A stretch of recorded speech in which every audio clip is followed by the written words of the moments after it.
May Mm. mga government officials na mga babae, may mga executive na mga babae.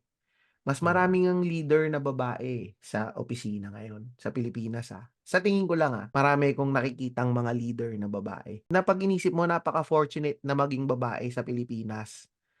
Hindi siya kagaya dito sa Australia, hindi Hmm. pa gano'n ka-ano yung kaya nakikita ko rin yung difference, kasi dito kadalasan mas mataas yung suweldo ng lalaki sa babae, kung executive kayo. Nilalaban pa rin nila yon hanggang ngayon. Dito kahit na sabihin mong first world, developed country, meron pa ring, yung misogynist na ugali, malakas pa rin dito na 'pag, babae yan, hindi ano yan, may gano'n dito. Lalo na kung babae ka ta's Asian ka, ang Hmm. tingin nila, ano yan, mahina yan or ano yan, ganito yan. Grabe, Marami pa ring di-discriminate. gano'n dito. Compared sa Pilipinas, hindi Oo. hindi hindi ano, kumbaga medyo mahirap ngang maging babae dito, Kaya nakikita ko talagang yung mga babae.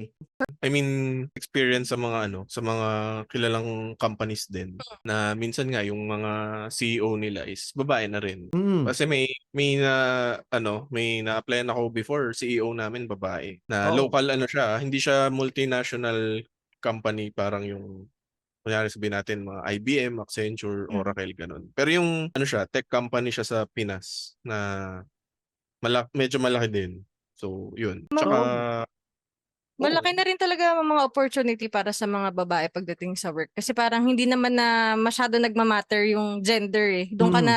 Dun na tumitingin sa capabilities tsaka Tsaka Hmm. napansin ko sa Pilipinas, hindi siya trophy hire yung mga babae.